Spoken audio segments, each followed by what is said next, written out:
Ayer hasta me costó dormir, pensando en No. en qué le íbamos a preguntar. ¿Cómo te le hago íbamos una a sacar el consulta. jugo?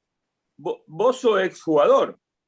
Sí, no? sí, yo soy exjugador, Ah, y era Temperley, ¿no?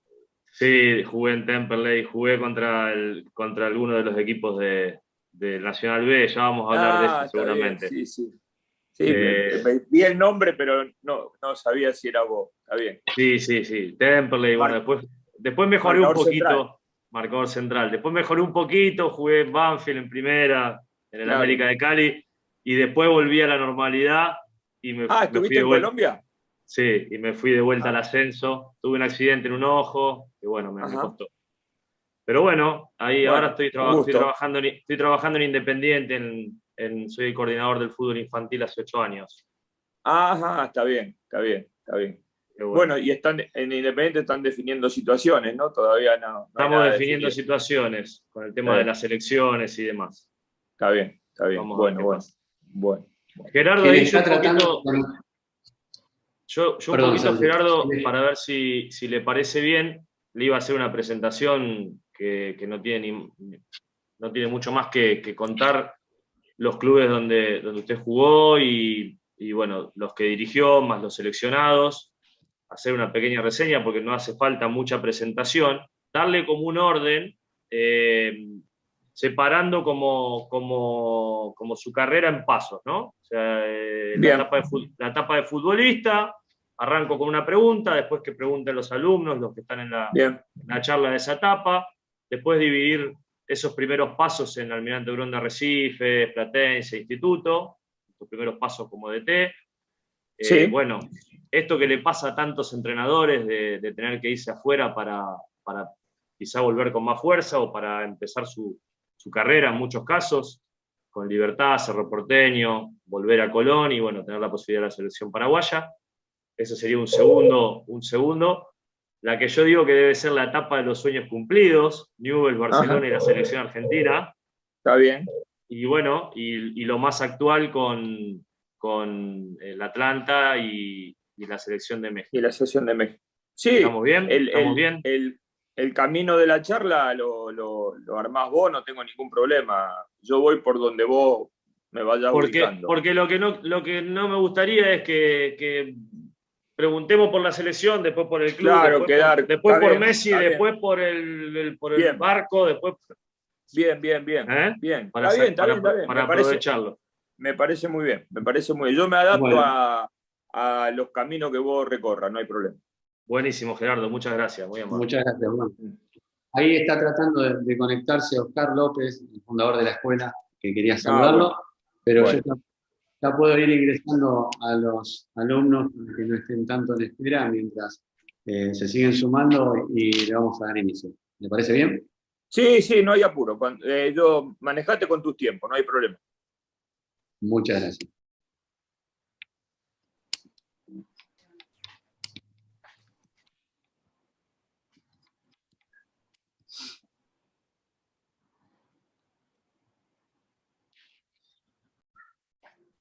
Buenas noches. Hola, Dani. Buenas noches. Buenas noches, chicos. Hola, ¿qué tal? Buenas noches. Hola, ¿cómo están? Hola, buenas noches. Buenas. Hola, Dani, buenas noches. Buenas noches. ¿Qué tal? Buenas noches. Buenas noches. Hola, ¿qué tal? ¿Cómo están? Buenas noches. Buenas noches.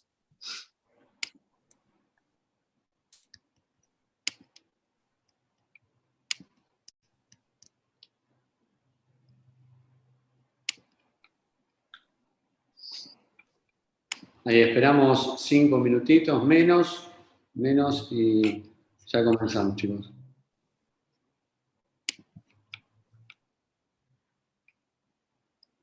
Lo que sí le vamos a pedir, bueno, igual a medida que van ingresando le vamos a comentar cómo va a ser la metodología de hoy, la charla.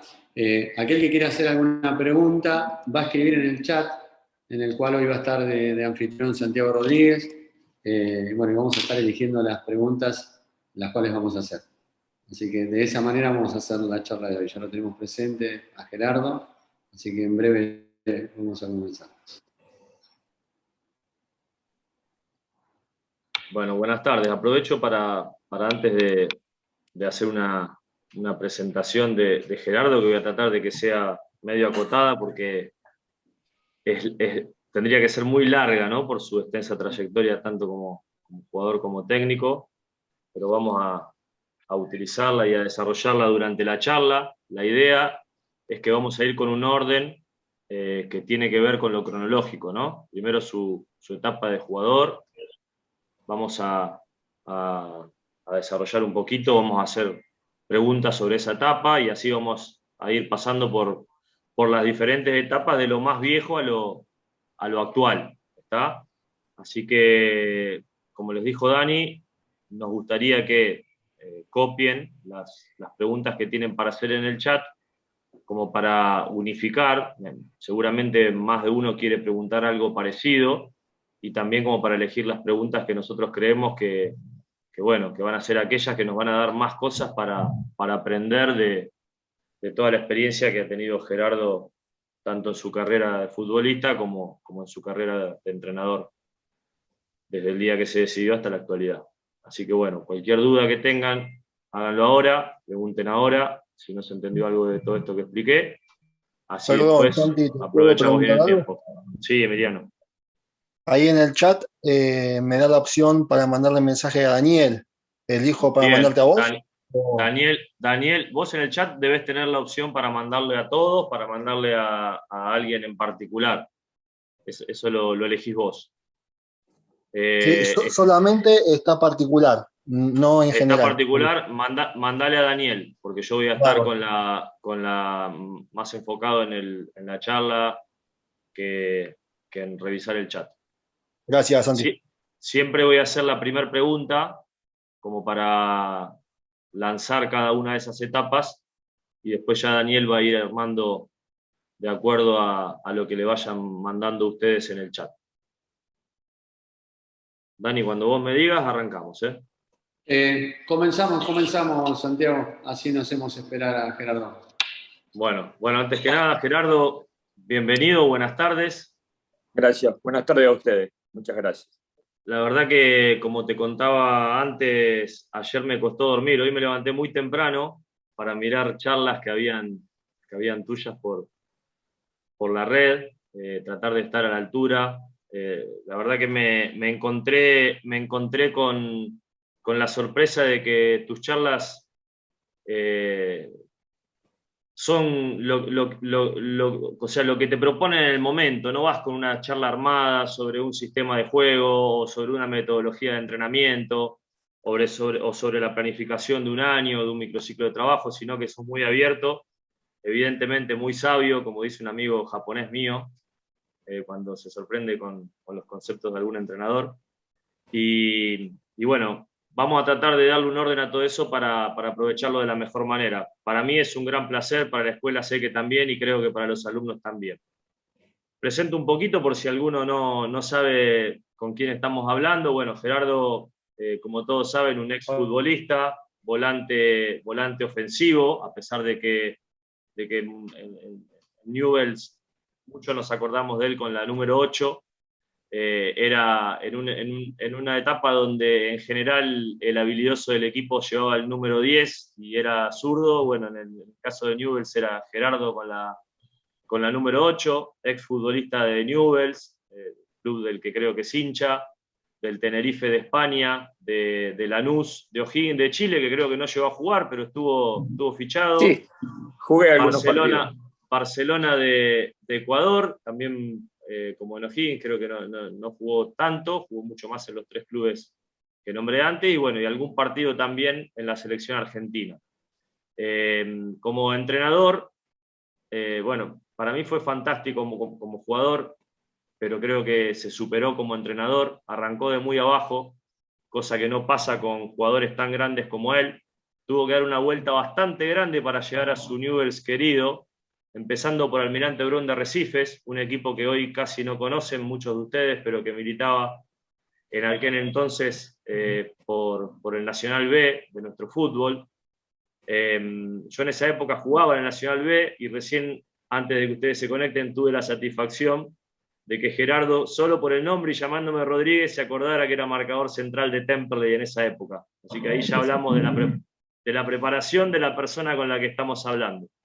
Luego de Almirante Brown tuvo la posibilidad en Platense, en primera división, volvió a Instituto para hacer una gran campaña en el Nacional B, tuvo como muchos entrenadores que irse a otro fútbol de Sudamérica o de América en general, como le pasa a muchos entrenadores que terminan de dar el salto de calidad o empiezan su carrera, en muchos casos, no en el caso de él, se fue a Libertad de Paraguay a Cerro Porteño, en donde salió campeón con ambos, volvió a Colón de Santa Fe, primera división, y bueno, ahí tuvo para mí, su primera gran exposición como entrenador, en donde, bueno, creo que todos nos acordamos de ese equipo de la selección paraguaya que le tocó dirigir y que tan difícil y tan aguerrido era cada vez que lo enfrentábamos. Después viene la etapa de los sueños de todas las personas. Yo me trato de poner en su cabeza y en su corazón y digo, pucha, este hombre dirigió, después de todo esto y después de pelearla, y habiendo sido un ídolo, un recontra ídolo como jugador de Newell's, tuvo la chance de dirigir Newell's, de salir campeón como técnico, ya había sido técnico como jugador, Barcelona de España, con un tal Lionel Messi, y la selección argentina. Bueno, posterior paso, después de cumplir estos sueños, él nos dirá ahora si es que realmente cumplió los sueños y si es la etapa de los sueños, Atlanta United, en esto de la MLS y su gran crecimiento, y, como todos sabemos, la selección de México. Es un técnico campeón como DT y como jugador con su club, con su amado club, con Newell's Old Boys. No sé si muchos tienen este récord. Fue jugador y técnico de la selección argentina. Fue técnico de Messi, si no es el mejor jugador del mundo, lo ha sido en algún momento seguro. Estamos con esto de si todavía lo es, si era para otro ahora el Balón de Oro, pero en algún momento lo fue, y creo que él lo tuvo en ese momento, tanto en el Barcelona como en la selección. Campeón en Argentina, en Paraguay, en España, en Estados Unidos y en México. Creo que es lo más escueto que puedo contar del tremendo entrenador argentino que tenemos hoy la suerte de poder escuchar. Gerardo, de vuelta, muchísimas gracias. Muchas gracias y bueno, muchas gracias por la presentación también. Bueno, yo para romper un poquito el hielo y empezando con esto que les había propuesto a los alumnos y por qué no, si algún profe también quiere hacer alguna pregunta, por supuesto, no hay ningún tipo de problema, lo vamos a hacer mucho más jugoso entre todos. Vamos a arrancar por tu etapa de futbolista, siempre pensando que nosotros somos profes de una escuela de técnicos, que los alumnos de tercer año se acaban de recibir y son flamantes colegas nuestros, y que también están los de segundo que están a nada, y los de primero que han transcurrido este primer escalón de 3 que tienen en el curso, siempre pensando en preguntarte cosas de tu etapa de futbolista, pero que nos puedan servir como entrenadores, ¿no? Como entrenador. Y bueno, yo lo que anoté acá es, primero, ¿cuándo supiste que ibas a ser DT? Si es que lo supiste cuando todavía eras futbolista. ¿Y qué pensaste en esa etapa que te ibas a llevar para esta nueva profesión de entrenador? Bueno, en realidad, después de tanto tiempo, no estoy muy seguro de si en mi etapa de futbolista yo tenía tan claro que en un futuro iba a ser entrenador, pero la realidad es que yo a los 28 años empecé a hacer el curso de técnico, o sea, estábamos empezando creo que el año de la Copa Libertadores del 92 y yo ya ese año justo me recibí de entrenador, así que me retiré a los 34, podría decir que 3 o 4 años antes de retirarme ya era entrenador. Con lo cual intentaba ganarle tiempo al tiempo, prácticamente yo hice toda mi carrera acá en Newell's y en algún punto me preguntaba por qué motivo no empezar a imaginarme el futuro y bueno, y para hacerlo obviamente había que empezar por lo esencial que era recibirme de entrenador. Bueno, después lo que uno se lleva de la etapa de futbolista y las cuestiones que se pueden aplicar a la etapa de entrenador. Bueno, yo diría que hay una parte que no, desde mi punto de vista, no se puede aplicar, que es lo que uno disfruta jugando a la pelota, ¿no? Me parece que eso no tiene punto de comparación, independientemente de que uno pueda hacer una carrera mejor como jugador que como entrenador o viceversa. El hecho de poder jugar, de tener en tus pies y en tu cabeza la posibilidad de decidir un partido, realmente es algo único y para mí es incomparable, así que no, nunca pondría al mismo nivel el placer por jugar respecto del de dirigir. Y bueno, y obviamente después cuando uno empieza a incursionar y se van abriendo las puertas de determinados lugares que te invitan a trabajar,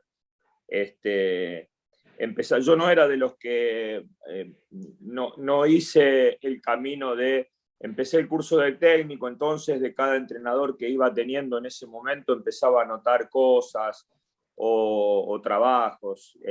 Simplemente cuando las posibilidades aparecieron empecé a recordar.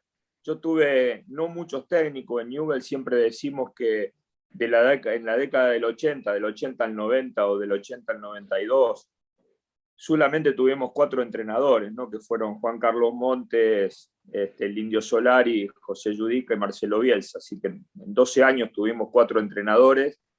Y bueno, y en ese momento traté de puntualizar un poco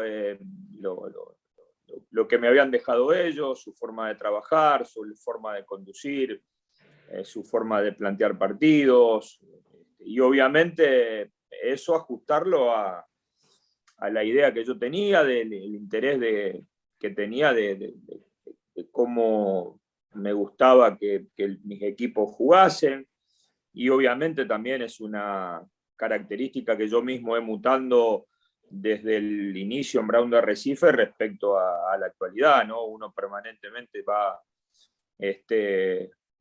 añadiendo cosas, viendo cosas nuevas, cosas que descarta, cosas que incorpora, y la verdad es que respecto a lo que yo hice o lo que hacía en el año 98 en Brown de Arrecife respecto a estos últimos años, bueno, hay un cambio bastante importante, ¿no? Que también viene con la evolución y también con la posibilidad de conducir equipos de otras características. Bueno, ahí no sé si tenemos alguna pregunta, Dani, de la etapa de futbolista, porque si no me la dejó picando para arrancar en la etapa de siguiente. No, las preguntas están dirigidas más o menos a cómo lo armaste vos, Santi. Así que, ¿pero hay alguna puntual de la etapa de futbolista de las que te mandaron? No. Bueno, Ahí vamos entonces. Perdón, lo puse público también para que lo veas. Hasta ahora hay 2 preguntas solas. Pero no. Dale, bien. buenísimo. Bueno, ahí, Gerardo, yo la que te había hecho, justamente de alguna manera hiciste una introducción a eso. ¿Cómo era el Tata Martino en sus comienzos como DT? ¿Qué cosas te preocupaban y qué cosas te ocupaban? ¿Dónde estaba el foco del Tata Martino que se iniciaba como DT en esta primera etapa? Iniciándome en el año 98 en Brown de Arrecife, estaba centrado en insertarme en la rueda de entrenadores. Esa es la gran preocupación que tenemos todos cuando comenzamos, ¿no? Porque en esto de fútbol es cierto que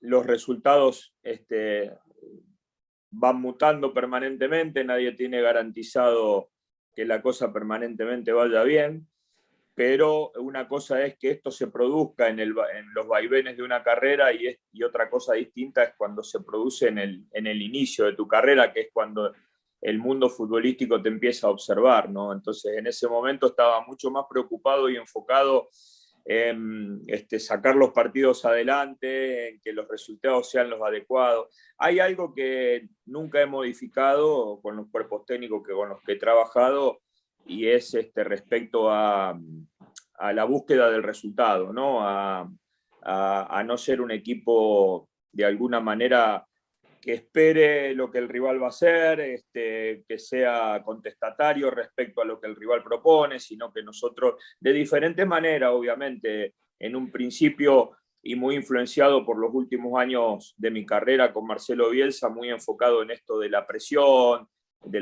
alta, de la presión asfixiante, el Newell's de Bielsa, aquel Newell's de Bielsa, el del inicio de su carrera, y el del final de la carrera nuestra, era Newell's mucho más dinámico y que ejercía una presión alta y que sacaba diferencia de la pelota parada respecto a las características de elaboración del juego, la cual hoy mismo por ahí repaso algún partido de aquella época, y no era un equipo que jugaba demasiado, que elaboraba demasiado, que se preocupaba porque el juego empezara a evolucionar desde su propio arquero, pero sí era un equipo que tenía una gran dinámica y una gran agresividad, ¿no? Y a partir de eso hicimos 2 años muy buenos. Entonces ese primer año, sobre todo en Brown de Arrecifes, con un sistema de juego respecto a lo posicional,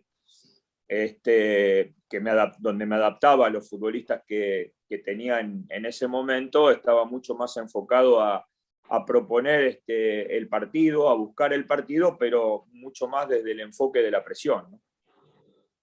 Bien. Dani, de esta época tenemos algo. Yo tengo para la hora y media, si no, tengo problema. No, dale, Me gustaría que sea más, está bien. más participativo. Sí, me gustaría porque nosotros le dijimos a los alumnos que íbamos a leer, pero me gustaría que los alumnos pregunten directamente. Villagra Emiliano ahí estaba queriendo hacer una pregunta y un par de alumnos más. Vale, vamos a tratar de enfocarnos en esta primera época de Gerardo, antes de irse a Paraguay, Almirante Brown de Arrecifes, Platense, Instituto, como entrenador, sus comienzos, preguntas que están relacionadas con sus comienzos, que él ya de alguna manera nos fue contando. La influencia yo lo escuché en otra charla también, la influencia de Solari también, ¿no? Sobre todo en esto de manejo de grupo. Te escuché una comparación que hiciste con Grigol, ¿no? Bueno, me parece... Lo que era Grigol para Ferro, era Solari para Newell's, ¿no?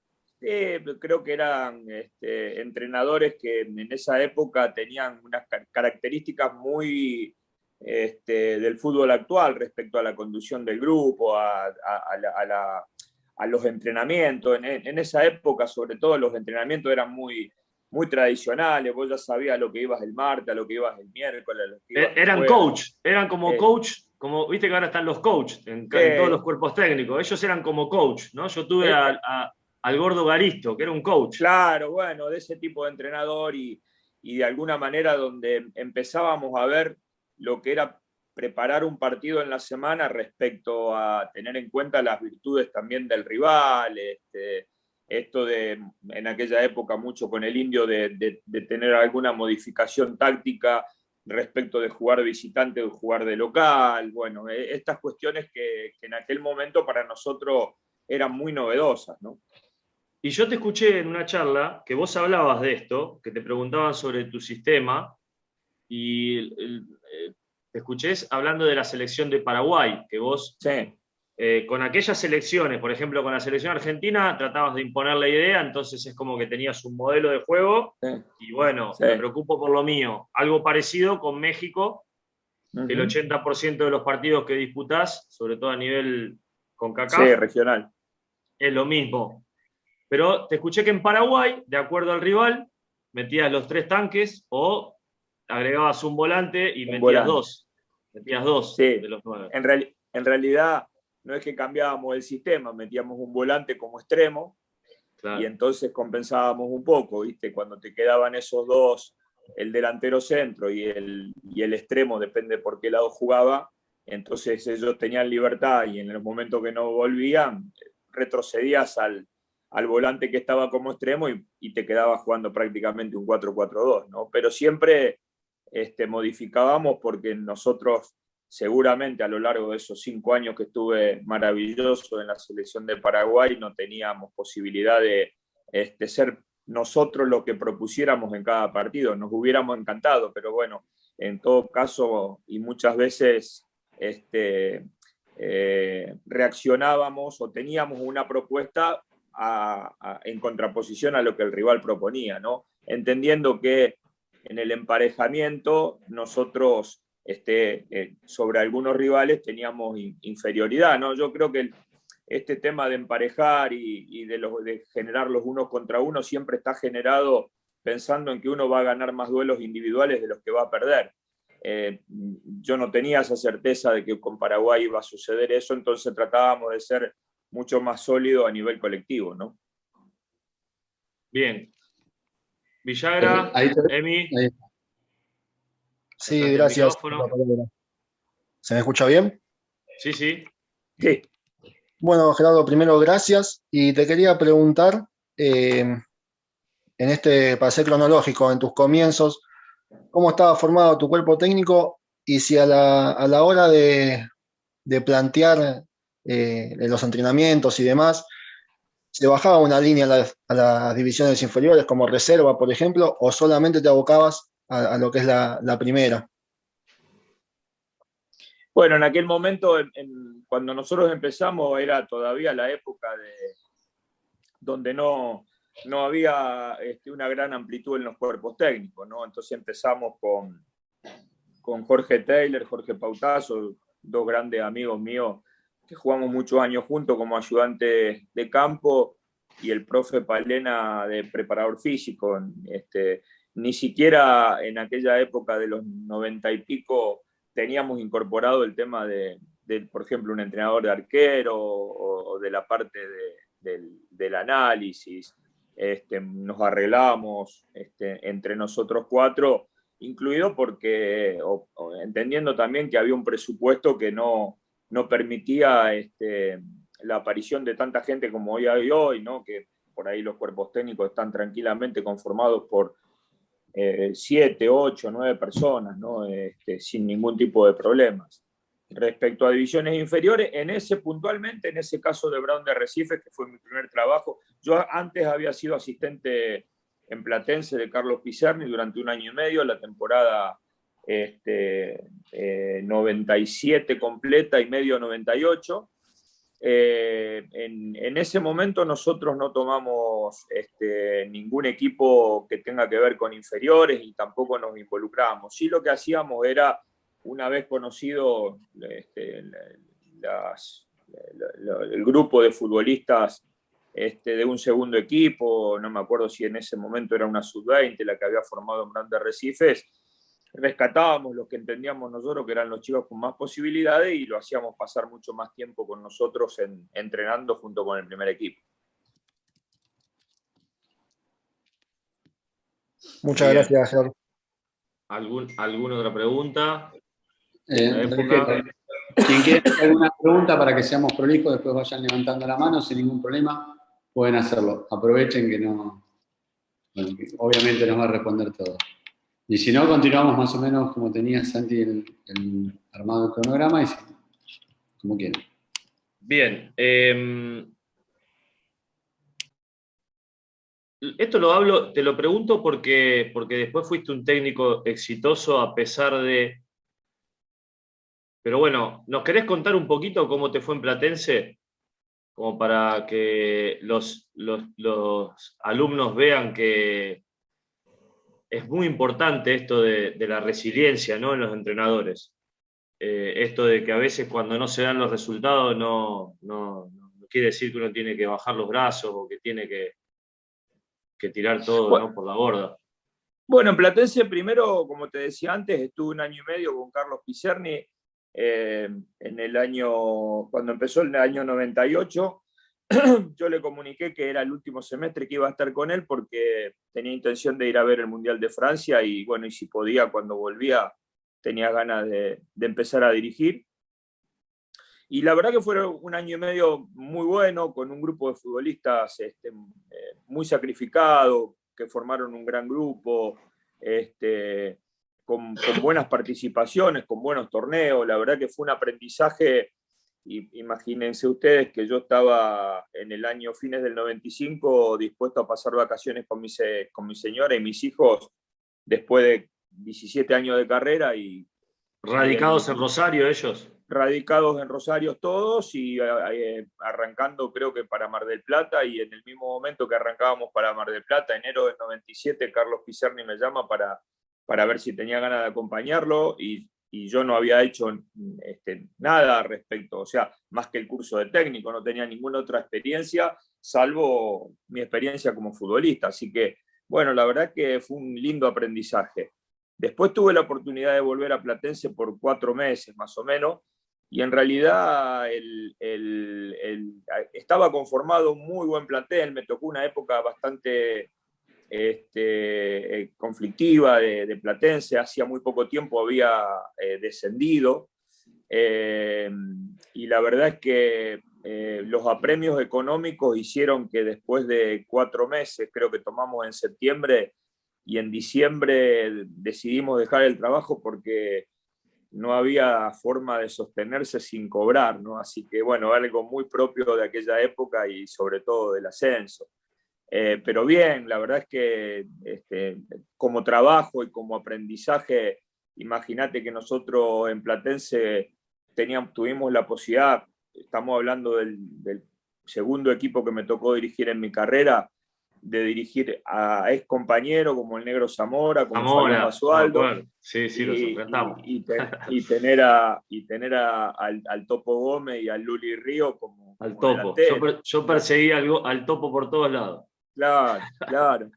Bueno, entonces teníamos, viste, la verdad que un plantel muy bueno, Sergio Mandrini, la verdad que el plantel era muy, muy interesante, pero no había forma de sostenerse porque la verdad es que no cobrábamos nunca, entonces... Sí, muy común, bueno, en el ascenso, como vos dijiste. Común, sí, muy común. Yo digo que del ascenso, en los 3 equipos que me tocó dirigir por diferentes circunstancias, los 3 fueron un gran aprendizaje.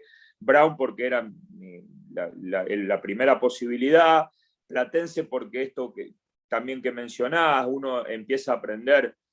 Es un equipo medianamente grande, Platense, histórico. Y sobre todo para Nacional B. Exactamente, sí, más en Nacional B. Pero ahí es donde, en ese tipo de casos, es donde los entrenadores argentinos sacan diferencia, porque empezamos a recibirnos de Boy Scout. Estamos preparados para todo, para que te saquen corriendo de una cancha, para que te aprieten, para que no te paguen, para arreglarte con lo que pueda. Y entonces ese tipo de aprendizaje no creo que en muchos lugares del mundo vos pueda tenerlo, ¿no? Por eso encontrar entrenador argentino absolutamente por todos lados.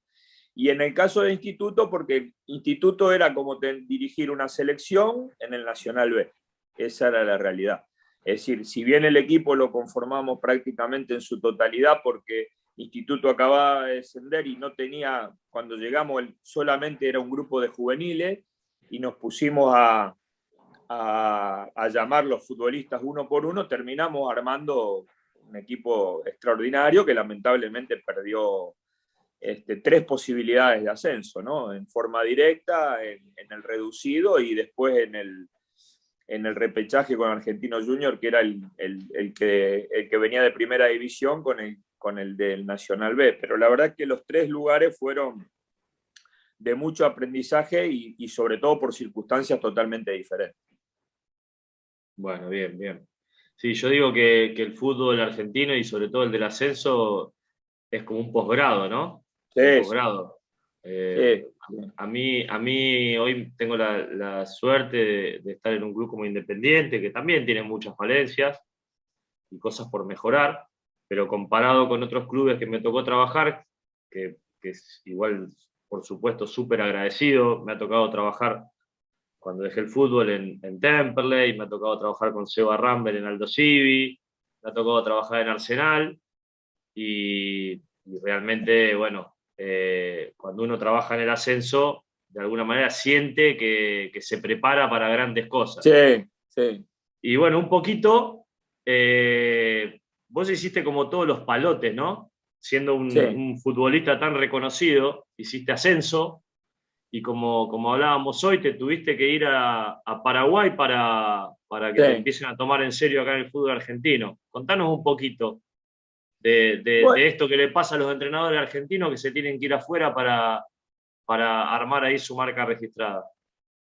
bueno, en realidad lo que creo es que no hay lugar para todos, ¿no? Primero, entonces, y cuando uno quiere, como decía antes, insertarse en la rueda y que esta no se corte, nosotros terminábamos contrato con Instituto después de estas 3 posibilidades de ascenso que no se dieron, y la verdad es que necesitábamos seguir trabajando, darle continuidad a esto que llevaba, bueno, 2 años y medio, porque el de Platense no fue un año completo de ninguna manera.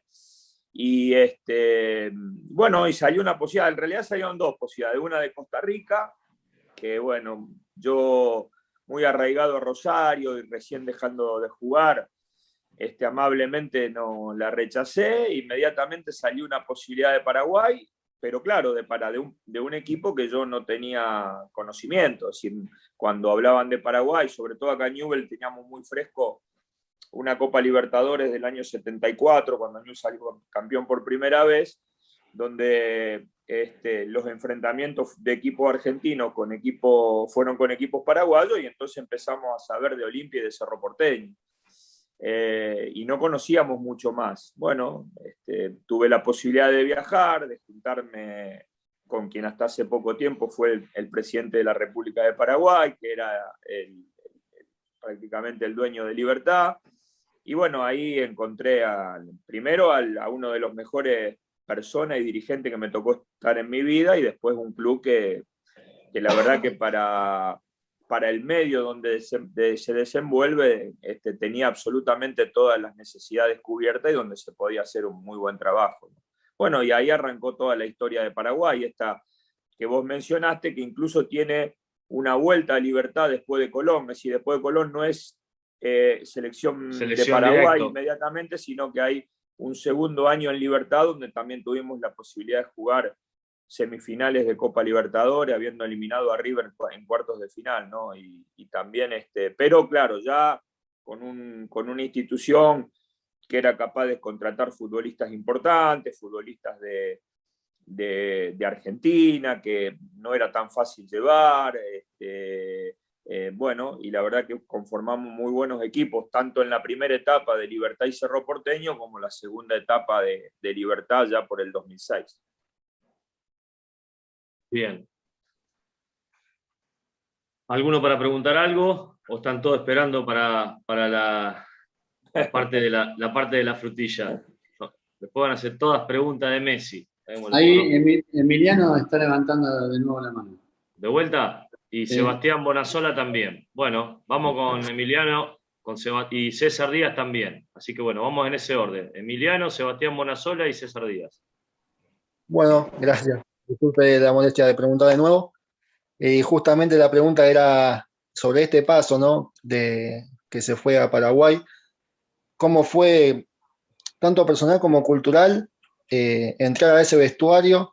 Ya sé que somos todos humanos, pero nosotros tenemos una gran materia que es psicología, y nos dimos cuenta que la cabeza de un jugador es tal vez igual de importante o más de lo que puede llegar a ser con la pelota dentro del campo. Entonces, ¿cómo fue la manera de dirigirse hacia esas personas, o si tuvo que tener conocimiento de Paraguay en general, ¿no? Bueno, la pregunta es muy buena. La verdad es que ya tenía conocimiento de lo que era dirigir futbolistas profesionales en Argentina.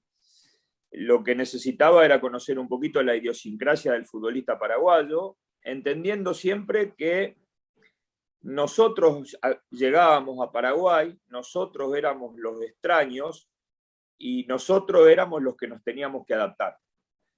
Una vez entendido eso, bueno, nada, la verdad que las cosas se fueron dando. Normalmente las cosas se dan de forma paulatina, en este caso se dieron muy rápido, porque cuando los resultados ayudan es como que vos sos más lindo, más bueno, más alto, el mejor entrenador, entonces los jugadores, esa confianza que vos necesitas crear, se acortan los tiempos y tuvimos la posibilidad a los 4 meses ya de ganar un campeonato. Entonces, si vos observaste a lo largo de esos 4 meses y entendiendo la idiosincrasia y la forma del futbolista paraguayo, que se necesita realizar algunas modificaciones, bueno, es mucho más fácil teniendo la confianza y la aceptación del plantel. Así que nos resultó realmente muy, muy cómodo, muy fácil adaptarnos. Bueno, tal es así que terminamos pasando casi, salvo por los 6 meses de Colón,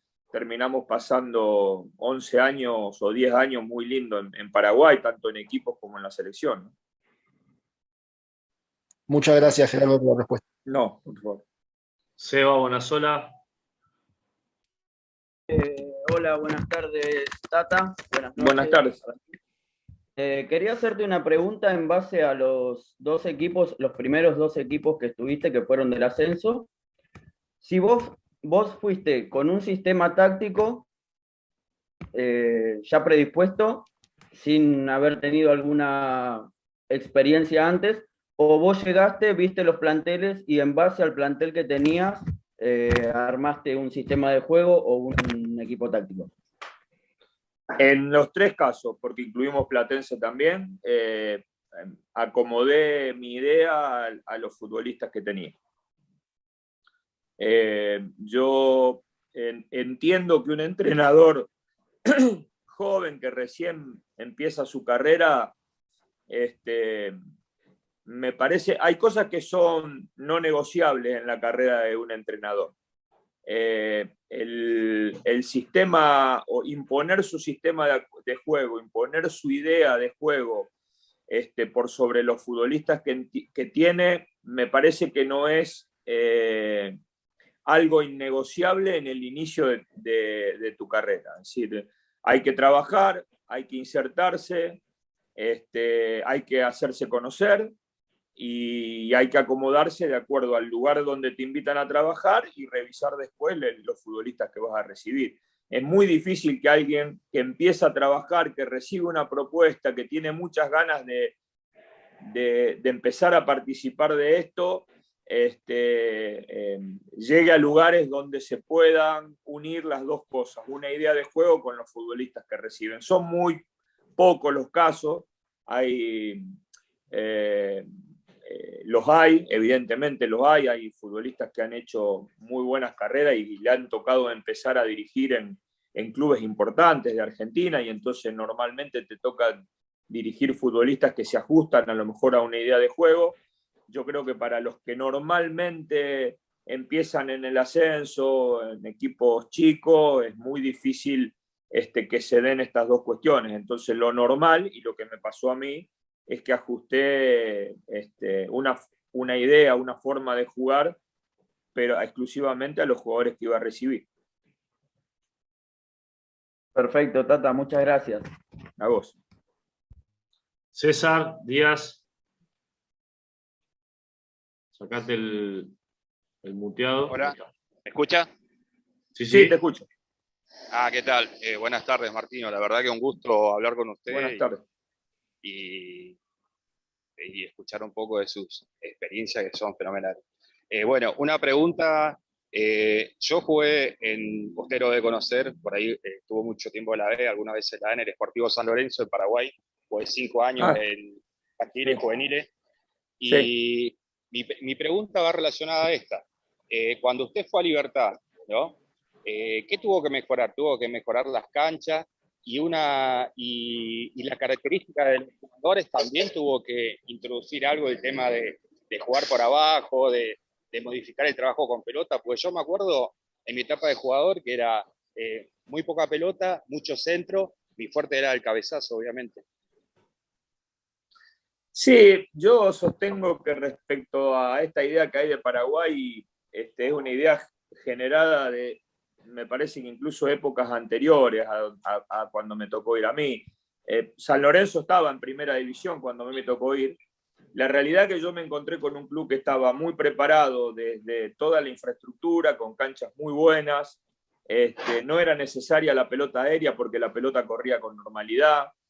teníamos la posibilidad de tener los mejores futbolistas paraguayos y también muchos futbolistas extranjeros. Nosotros hemos jugado en el primer equipo con Hidalgo, que era lateral izquierdo peruano, con lateral derecho colombiano, con volantes de Argentina, con delanteros uruguayos, todo eso incorporado y juntándose, la verdad es que era un equipo que jugaba mucho más de lo que la historia del fútbol de Paraguay cuenta, ¿no? La verdad que en ningún caso yo me tuve que acomodar a equipos que saltaran línea permanentemente, que la pelota esté mucho por arriba, a canchas en mal estado. Obviamente, a veces íbamos a cancha, específicamente la cancha donde jugaba San Lorenzo, no era una buena cancha y ahí había que acomodarse. Y muchas veces esta utilización del juego aéreo tiene también que ver con el estado de las canchas donde se jugaba. No es algo que yo sufrí ni en Libertad, ni en Cerro, ni obviamente ni en la selección de Paraguay. Gracias, profe. Yo estuve en el 86, 84, 85. Ahí era otra. Claro, está bien, claro. Casi Bueno, 20, pero 20 años antes, claro. Está bien. En esa época también en el fútbol argentino las canchas eran distintas. Claro, y nosotros jugábamos en el 85, había que ver la cancha en el año, creo que 85, 84. Hubo un año que Boca estaba muy mal, un poquito antes, 83. Me acuerdo que tenía los números a camiseta pintada con pintura, y habría que ver lo que era la Bombonera, la cancha de la Bombonera en esa época. Eran épocas de muchas necesidades, sobre todo en el fútbol argentino. Así que me imagino en el fútbol de Paraguay. Pablo González. Buenas tardes, Tata. Un privilegio, la verdad, poder escucharte. Gracias. Yo quiero cortar un toque con las preguntas, porque si bien yo hace varios años que estoy acá en la Argentina, soy de Paraguay. Y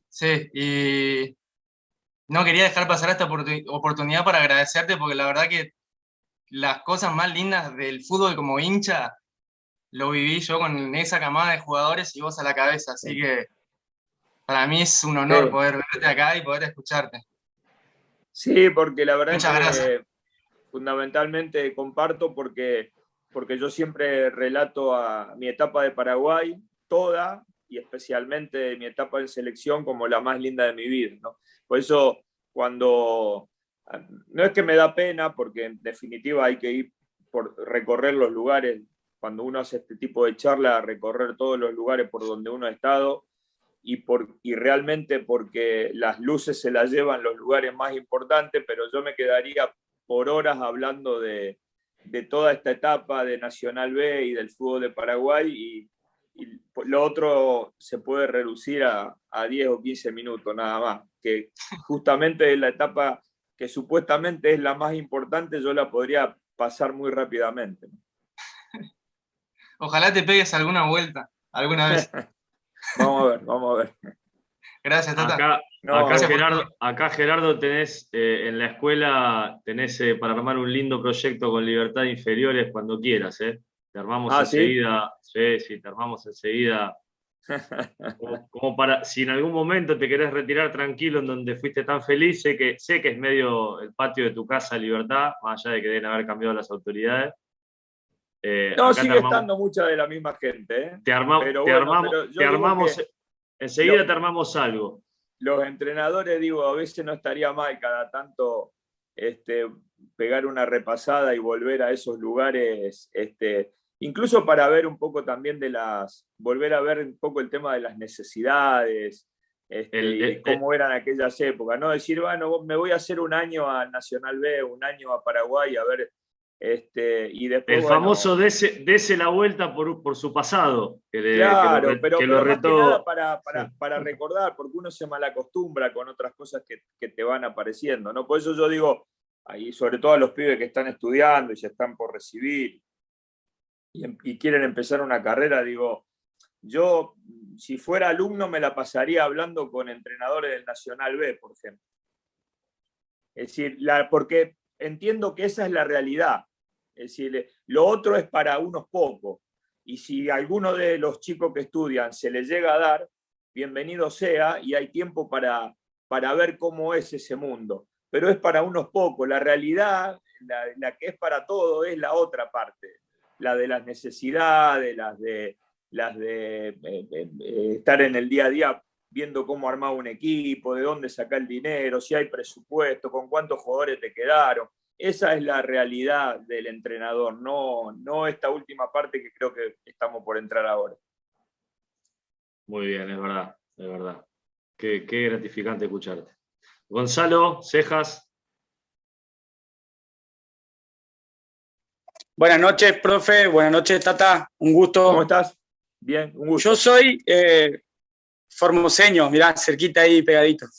Está bien. Antes, yo tengo dos cosas, porque en realidad, antes decían, cuando yo era más chico, no escuchaba, llegaban y decían, mirá, cambió el fútbol de Paraguay. Porque antes decían, no, Paraguay va mucho al pelotazo, no tiene juego fluido. Y después de eso, yo escuchaba que decían, no, Martino cambió el fútbol de Paraguay. Eso se escuchaba y se escuchaba de este lado. Y como que había cierta envidia, decían, no, pero ¿cómo hizo?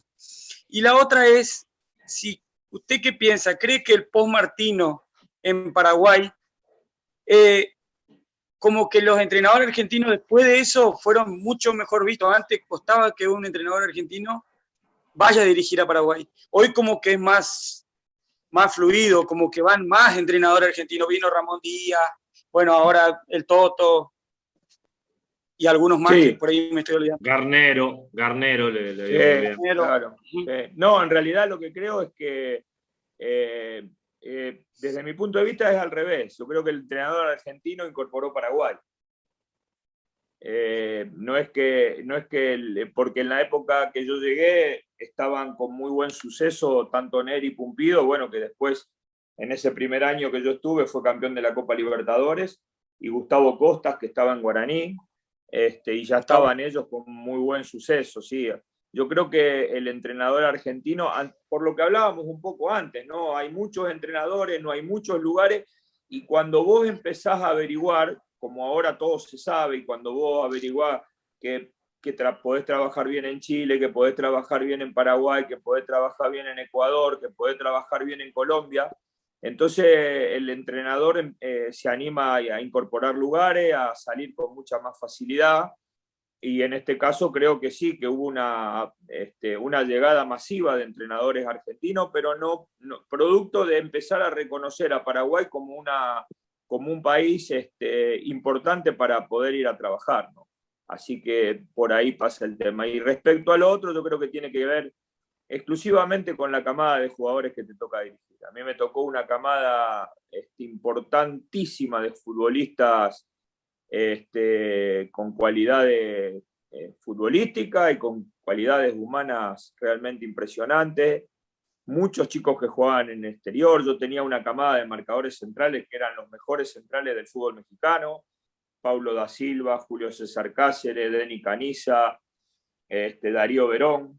Y después tenía a los delanteros que jugaban en el fútbol internacional. Roque Santa Cruz estaba en el Manchester City, Tacuara Cardoso se iba de Newell's al Benfica, Nelson Aedo Valdés estaba en el Borussia Dortmund, después Luca Albarrio también fueron compañeros, en una época fueron dupla de ataque del Borussia Dortmund, Lucas Barrio, Aedo Valdés. Salvador Cabaña era la gran figura del fútbol mexicano jugando en América, o sea, y los volantes también eran todos futbolistas que jugaban, algunos en Italia, algunos en Cruz Azul. La verdad es que me tocó una camada muy buena. Los técnicos no es tampoco que hacemos milagros, lo que sí tenemos la obligación de no desperdiciar las camadas importantes que surgen, o cuando uno tiene la posibilidad de dirigir un buen equipo, ¿no? Y en ese caso creo que me tocó una camada muy, muy, muy buena, sobre todo que era la camada que venía a reemplazar a la de Chilaver, Gamarra, Arce, Celso Ayala. Claro, es verdad. Claro, había que reemplazar a esos, Saturnino Cardoso. Era una camada muy importante, había que reemplazarla, y estos chicos, la verdad que se hicieron cargo, ¿no? Bueno, vamos con Marcelo, con Román y con Miriam, y vamos a pasar, nos vamos a ir de Paraguay, por más que le guste mucho a Marcelo, porque si no lo vamos a tener hasta muy tarde. Marce, dale. Buenas Buenas, profe. Buenas, Tata. Hola, ¿cómo te va? Todo bien. Una pregunta. Voy a hacer una pregunta parecida que hizo un compañero, segundo que ahora está en tercero. El tema de las diferencias culturales de tanto en Paraguay y México, ¿qué diferencia encontraste hacia el argentino? O sea, ahora trabajando en México, ¿qué diferencia en la llegada de tu persona, de explicar tu idea, tu proyecto, a diferencia cuando estuviste tanto en Argentina como en Paraguay? Bueno, yo digo que no hay tantas formas diferentes de encarar un trabajo y sobre todo a nivel selección. Un poco hacer el aprendizaje rápido de las características y de la idiosincrasia del mexicano y del futbolista mexicano. Y después las ideas de fútbol se presentan y los jugadores las pueden adoptar o no. Esto tiene, como decía antes, un periodo que normalmente se acorta un poco más si los resultados iniciales son buenos. Los resultados ayudan a que el jugador se termine de convencer. Es decir, la propuesta puede ser muy linda, muy interesante, los jugadores pueden tener muchas ganas de llevarla adelante porque se sienten protagonistas, porque sienten que los incorporan a una forma de jugar donde todos tienen que tomar decisiones, pero la realidad es que si eso no está acompañado de los resultados hacen que los jugadores crean o descrean definitivamente de esa propuesta. Y en realidad en todos los lugares hemos sido acogidos muy bien con el tema de la idea, de una forma de jugar. Los jugadores la interpretaron, la adoptaron, la llevaron adelante. El futbolista mexicano en este caso es muy noble para llevar una idea una vez que la acepta. Es decir, lo triste sería que un futbolista lleve adelante una propuesta de un entrenador sin analizarla, sin pensarla, solo por el hecho de que el entrenador ofrece una forma de jugar y hay que aceptarla. Yo digo que lo mejor de todo es que el futbolista, además de aceptar la forma, previamente la haya analizado y haya entendido que era una idea interesante para llevar adelante, ¿no? Así que en este caso no cambia demasiado y en los tres lugares, o por lo menos en las tres selecciones donde me ha tocado dirigir, obviamente con resultados diferentes, en todos los lugares la forma de jugar nunca fue un motivo de conflicto, de pelea, de discusión, de tener que hacer un gran esfuerzo para poder implementarla, todo lo contrario. Gracias. Román Rusticelli. Hola, buenas tardes a todos y a todas. Y al Tata también. Y los que tenemos ya unos cuantos años y hemos tenido el placer de verte jugar, eras un jugador por el que se pagaba una entrada para ir a verte, ¿eh? Sí. Y por el que se rompían carnet también, algunos. Eso no lo sé porque yo soy gallina. Bueno, Tata, mira, sobre un tema sobre una pregunta que respondiste, digamos, me reviviste una vieja duda que yo tengo que no puedo resolver, a ver si me podés ayudar. Vos dijiste que el sistema de uno, sobre todo en el principio, en los primeros tiempos de un entrenador, no es innegociable, ¿no es cierto? Sí. A ver si lo puedo formular lo más claro posible. ¿Hasta qué punto es innegociable en la carrera de un entrenador? Bueno, digamos, a ver, vos sos de River, si Pasarela deja de jugar hoy y mañana le ofrecen River, probablemente no tenga ningún problema en que su idea se acomode perfectamente a los jugadores que vaya a recibir. Ahora, cuando Juancito Jiménez le ofrecen ir a un equipo de el norte del país, en el Argentino A, y tiene necesidad de trabajar, y indefectiblemente va a tener que observar qué jugadores tiene para ver, como mínimo, si su idea se acomoda a los futbolistas que tiene, o si no, terminar ajustando dependiendo de los jugadores que le toca dirigir. Yo creo que estamos hablando del comienzo de la carrera. Hoy, a mí hace 10 años, de 10 años a esta parte, me ofrecen un equipo, una selección, donde creo que no puedo implementar mi forma de jugar, no la aceptaría. Pero ya tengo un recorrido, no me va a faltar trabajo. Estamos hablando de una cuestión de necesidades también. Claro, a eso me refería, Tata, discúlpame, porque a lo mejor no fui claro. En general, un entrenador no tiene el 100% de lo que necesita para su idea, ¿no es cierto? Cuando empezás probablemente no tenga ni el 10. Claro. Entonces hay que ser flexible ahí. Sí, claro, por eso totalmente. En realidad yo me estoy poniendo, yo estoy hablando con chicos que están, chicos, muchachos, señores que están haciendo el curso de entrenador y que se van a recibir y que el día de mañana lo van a invitar a trabajar de algún lugar. Entonces imagino que alguno irá a un Nacional B, el otro a una Primera B, el otro irá a un Argentino A o un Argentino B. Y esas partes, sí, la parte... cuando uno arranca a dirigir, la parte que no se negocia tiene que mucho más que ver con la parte humana que con la parte futbolística. Claro, esa no se negocia con los nunca. valores. Con los valores. Esa no se negocia nunca. Ni al principio, ni en el medio, ni después, ni más arriba, ni más abajo, nunca. Ahora, la cuestión futbolística, uno no puede ser tan arrogante de pensar, a menos, bueno, que alguno...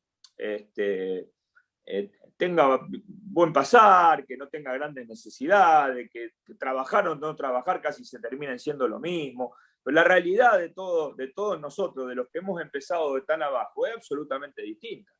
Entonces, por eso yo también digo, la verdad que mucho mejor repasar y mucho más jugoso repasar esa etapa, porque es la etapa que casi es como un común denominador en todos los entrenadores. Son muy pocos los que tienen la posibilidad de dejar de jugar hoy y mañana ser el técnico de Barcelona. Sí, hay casos. No sé si quedó algo de la pregunta.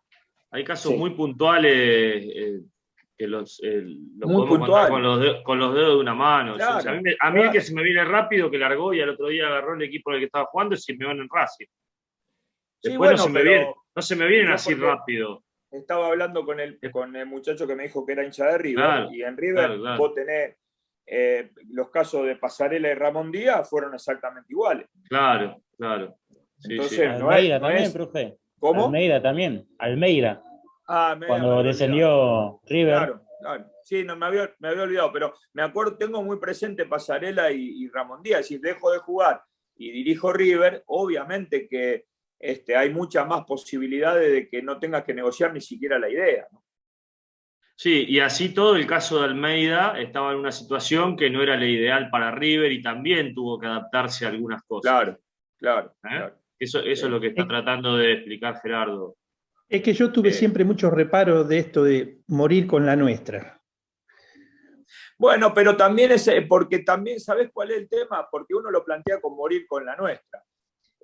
Yo podría hablar de un ejemplo que me pasó a mí. Yo gané con la mía en Newell y no sabés la satisfacción que me dio. Entonces, porque uno lo piensa siempre como que va a morir y en realidad lo que uno lo plantea es para ganar, no para morir. Después a veces te toca morir, pero la realidad, yo tampoco soy de los que no juego así y no salgo de esto. No, tampoco es que lo tengo así profundamente arraigado. Soy mucho más flexible porque nací de una manera mucho más flexible en esto de dirigir. Pero la realidad es que habría que plantearlo, voy a vivir con la mía, no voy a morir con la mía. Y la verdad es que yo vine a Newell después de haberlo visto desde afuera como hincha y planteamos una forma de jugar y gracias a Dios nos tocó vivir con la mía. Entonces, y a mí me parece que cuando vos tenés una idea de juego, te gusta, la disfrutás, te sentís partícipe, la llevás adelante y te toca ganar, la verdad que no hay satisfacción más grande que esa. Te digo esto pensando que también me ha tocado llegar a una final de Copa América, por ejemplo con Paraguay, jugando muy mal y no disfrutar ganar una semifinal, por más que sea una semifinal y con todo el respeto que le tengo a mis jugadores, porque se esforzaron al máximo, pero fue tan pobre la exposición futbolística que a pesar de llegar a una final a esa altura de mi vida, ya no la disfrutaba como en el inicio cuando vos decís, bueno, dale, ganemos y disfrutemos, que lo único que vale es esto, y a veces también llega un momento de tu carrera donde te interesa el recorrido, la forma, la disfrutar de una manera distinta. Yo creo que todo esto es una evolución de la carrera del entrenador. Si vos me preguntás a mí, esto lo pensaba en el 98, ni de casualidad, pero después, una vez que vos dirigís, vos también querés ir evolucionando. Y para mí parte de la evolución era que el equipo juegue de una determinada manera, que se imponga a los rivales, que la idea tuya esté por encima de la que propone el rival, que ganes partidos jugando de esa manera. Y obviamente, si jugando de esa manera te toca ganar campeonato, para mí no tiene precio el disfrute de esa forma, ¿no? Que no significa que sea la forma que elegí yo, puede ser otra forma, pero que vos la puedas llevar adelante como te gusta a vos y que logres el objetivo no tiene precio.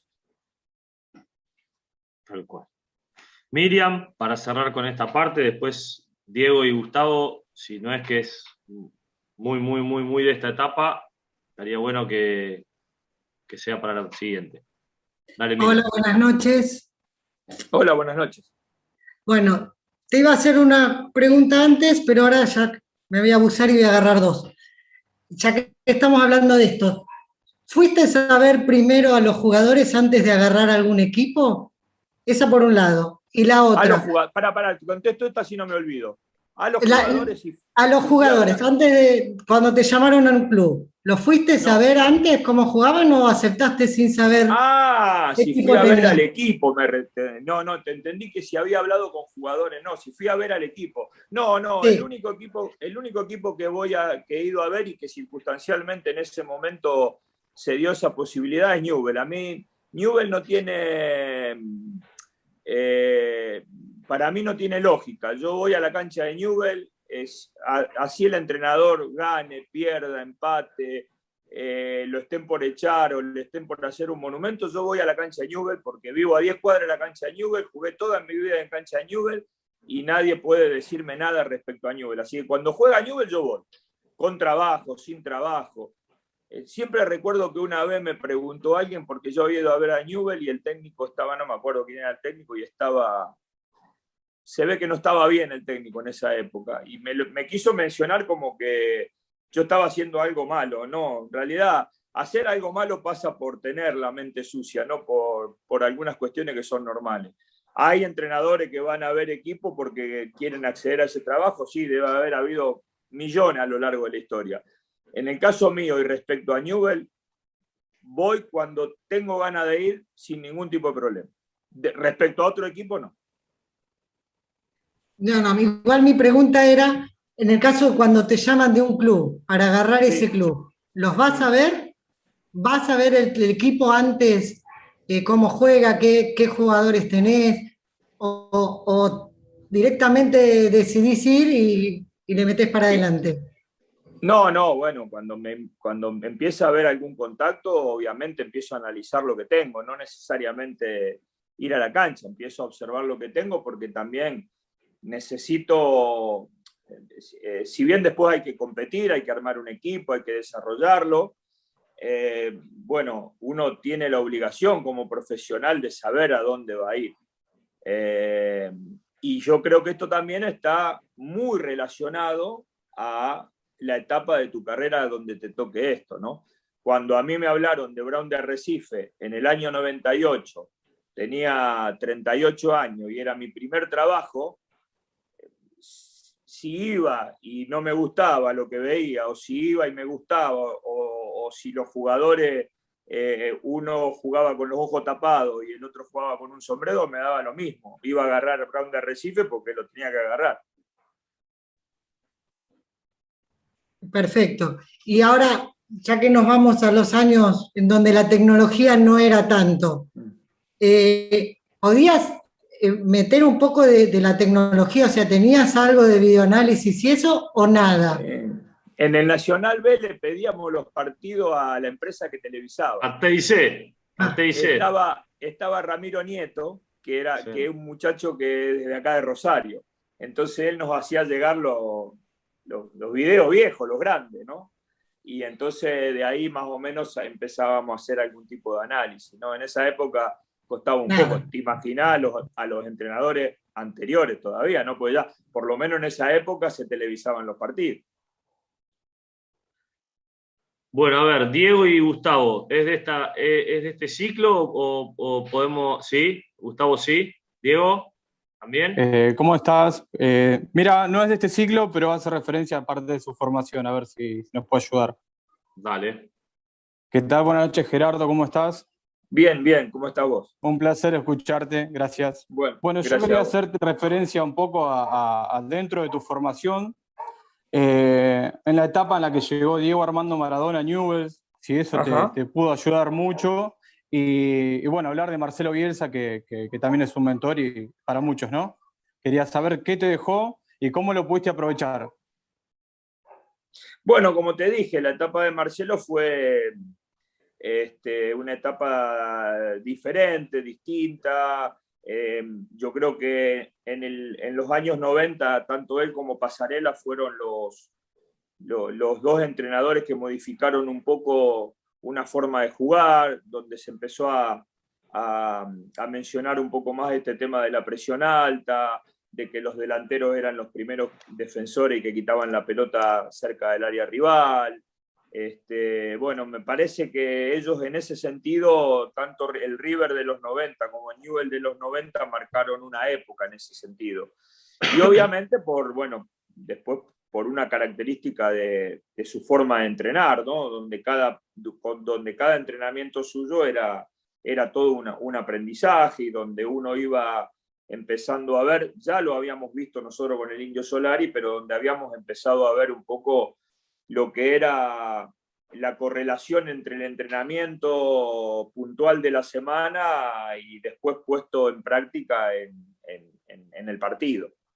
Respecto a Diego, la verdad que Diego llegó de una forma extraordinaria a Newell's, muy bien, muy entusiasmado, y lo que nosotros le teníamos para ofrecer con el Newell's de esa época era realmente muy poco, muy pobre. Ya era un equipo que estaba gastado, había ya jugado 2 finales de Copa Libertadores, algunos de nosotros estábamos un poco grandes, el entusiasmo que tenía él, nosotros teníamos entusiasmo porque venía Maradona, pero no teníamos resto para ofrecerle otra cosa que lo que había, ¿no? Y fuera de que yo siempre digo, Newell's tiene una estrella más porque el hecho de que Maradona se haya puesto la camiseta de Newell's implica una estrella más, pero no, futbolísticamente no fue una etapa buena del equipo, no hay un hecho destacado más allá de lo impresionante que fue para la ciudad de Rosario y para todos los hinchas de Newell's especialmente, el hecho de que Diego se haya puesto la camiseta de Newell's. Muchas gracias, Gerardo. No. Gracias, Diego. Gustavo. Bueno, ante todo, muy buenas noches, Gerardo. Buenas noches. Yo soy uno de los que tuvo la suerte de sufrirlo adentro de una cancha, o sea, yo no como jugador, porque yo recién ahora me incorporé al mundo del fútbol, pero sí desde el lado del alambrado para afuera, ¿no? Recuerdo haberlo visto en varios partidos y haberlo disfrutado por su fútbol, y bueno, por eso quería agradecerle. Y mi pregunta tiene que ver con lo siguiente. Disculpe que por ahí lo traiga hacia lo que dijo hace un ratito, ¿no? Acerca de morir con la de uno, ¿no? Sí. ¿No es eso hoy en día con tanta tecnología y tanta posibilidad de ver partidos y eso, facilitarle un poco el trabajo al técnico rival? Me refiero a que cuando uno tiene una idea fija de juego y trata de llevarla adelante de una manera única, por ahí a lo mejor ofrece ventajas porque el rival ya sabe cómo uno juega y qué puede hacer para contrarrestarlo. Bueno, yo lo que creo primero es que normalmente los equipos que tienen una forma de jugar, una estructura de juego, no tiene que ver esencialmente con la disposición de los jugadores adentro de la cancha, sino con la forma de jugar que tiene ese equipo. Y entiendo también que esos equipos ofrecen una manera de jugar porque la tienen muy arraigada, la tienen muy entrenada y porque normalmente lo que proponen ellos es lo que se juega dentro del partido a partir de que el entrenador entiende que siempre va a estar sobre la idea del rival. Entonces, esto tiene muchas demostraciones en el mundo. Guardiola hace 10 años, 15 años que juega de la misma manera y en todos los lugares que va gana siempre. Con lo cual esto de que si el rival sabe cómo jugar, Es cierto que el rival sabe contra qué va a enfrentar, tiene la posibilidad de entrenar una manera de contrarrestar la forma de que vos tenés de jugar, pero la realidad es que la capacidad de los futbolistas no se puede cambiar. Y la que tiene el equipo que propone está por encima del equipo que trata de contrarrestar. Entonces, por eso normalmente esos equipos, el City juega de una manera hace muchos años, el Liverpool sigue jugando de la misma manera, el Barcelona lo hizo durante muchas maneras. Vos fijate esto que te estoy diciendo, cuando Barcelona empieza a modificar las calidades de los futbolistas que componen el equipo, vos podés tener la misma idea, pero ya no sos superior a los rivales. Entonces, ahí ya empieza a aparecer esta idea del plan B. Cuando vos dirigís esos equipos, normalmente tiene sentido jugar de una determinada manera respecto a entrenadores que modifican permanentemente. Yo tampoco es que estoy muy de un lado o muy del otro. Siempre trato de ser equilibrado porque en algún momento de mi vida he cambiado y en otro momento he jugado siempre de la misma manera. Pero la realidad también es que a mí me presentan dudas, como mínimo, me presentan dudas, y digo solo esto, los entrenadores que modifican permanentemente, incluso aquellos entrenadores que modifican a lo largo de los 90 minutos, porque yo entiendo que no hay forma de tener un aprendizaje acelerado de todos los sistemas de juego como para modificarlo en tan corto tiempo. Entonces tampoco sé exactamente si el más idóneo es el que cambia permanentemente, porque yo lo primero que plantearía es cómo hacer si al que tiene una forma de jugar le lleva 2, 3 años implementarla, afianzarla, hacerla evolucionar, ver los contratiempos que tienen, ver lo que le proponen los rivales para seguir siendo superior, cómo hacen los otros entrenadores que en un partido cambian de sistema 3 veces en 90 minutos, siendo que a otros les lleva tanto tiempo implementar un solo sistema, ¿no? Muchísimas gracias. No, por nada. Bueno, ahí están en fila para preguntar de vuelta Emiliano, Omar, y andaba por ahí también Sergio Padilla, pero bueno, le bajé la mano porque estaba sin cámara, creo que ahora la prendió. Pero como para no detenernos, porque tampoco queremos abusar del tiempo, Gerardo, vamos a pasar a la famosa etapa que yo, según mi juicio, catalogué como la etapa de los sueños cumplidos. ¿Qué nos podés contar de haber podido ser el entrenador de tu querido Newell's, del Barcelona y de la selección argentina? Bueno, está claro que haber dirigido a Newell's lo ponemos en ese mismo rango de situación por lo que significa Newell's en mi carrera y porque en definitiva ir a dirigir el club de tus amores siempre es una cuestión especial, ¿no? Como en un contexto general poco tiene que ver Newell's con Barcelona y con la selección argentina. Bueno, la situación de Newell's primero fue una situación muy especial, donde había un momento puntual de una etapa de Newell's difícil, con algunos inconvenientes y donde, bueno, había una propuesta donde realmente las ideas personales iban por otros lugares, yo nunca, a partir de esto que vos mencionabas, ¿no? de haberme formado prácticamente como entrenador en Paraguay, nunca fue una obsesión para mí trabajar en Argentina, no lo fue antes y no lo es ahora, pero claro, tratándose de Newell's era un análisis, era diferente, la situación ameritaba un análisis diferente y bueno, y en definitiva terminé agarrando en una época difícil, pero que terminó siendo un año y medio para escribir libros, ¿no? Bueno, de hecho se escribieron 3 libros, así que más o menos eran para escribir libros. Y terminó saliendo todo bien. Y siempre digo lo mismo porque yo no me puedo separar esta idea de que la etapa más linda es la del jugador. Termina saliendo bien cuando vos contás con buenos futbolistas, cuando tenés la posibilidad de dirigir. Eso era para vos que eras habilidoso. Preguntaba a mí a ver qué pienso de que la etapa más linda era la de jugador. Bueno, yo la disfruté mucho, de verdad. No, y creo que también, bueno, por eso tiene sentido esto de decir, tengo la posibilidad de jugar de una manera propositiva y elaborando juego, tiene que ver con esto que vos mencionás, ¿no?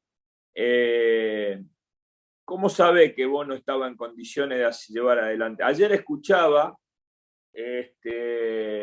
un programa, así de pasada, y hablaban de la incidencia de Gago en Aldo Civi sobre Junque.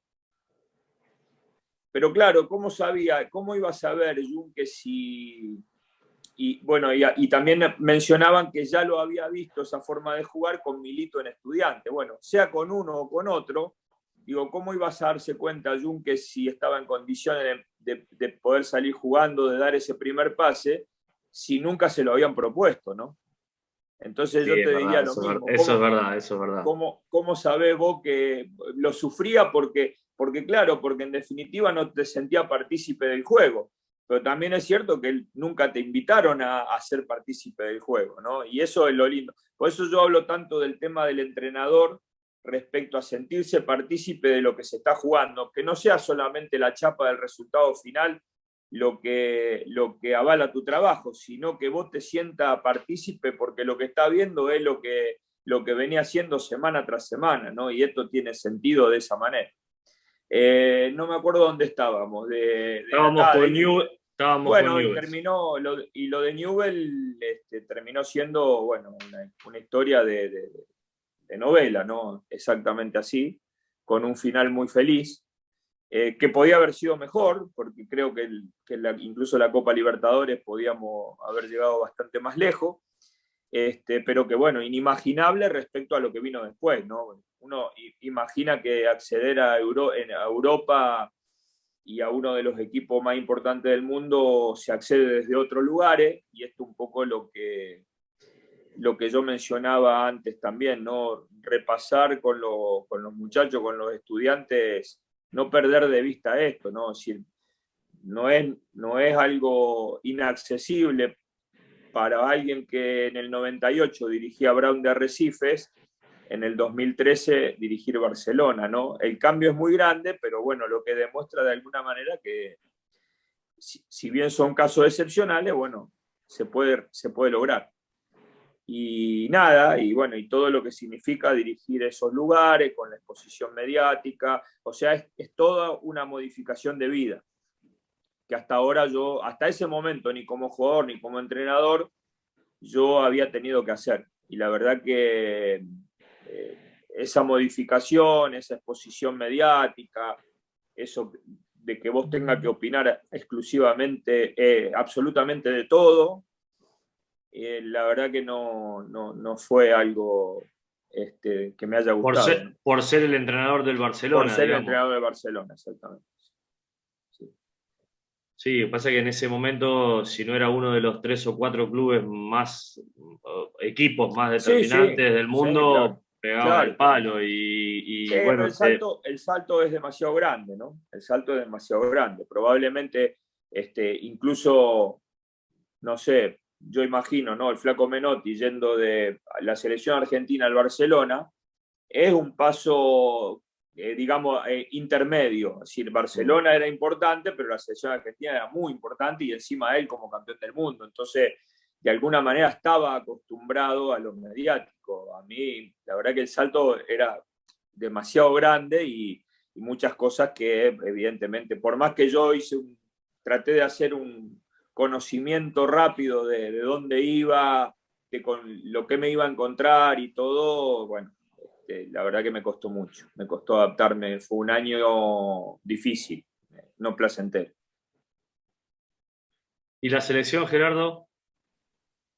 Y la selección llegó en un momento de jugadores muy importantes, pero muy conflictivo desde lo dirigencial, a partir del fallecimiento de don Julio Grondona, ¿no? Así que era como un poco contrastante la situación, digamos, futbolística con lo que me tocaba vivir en la parte dirigencial.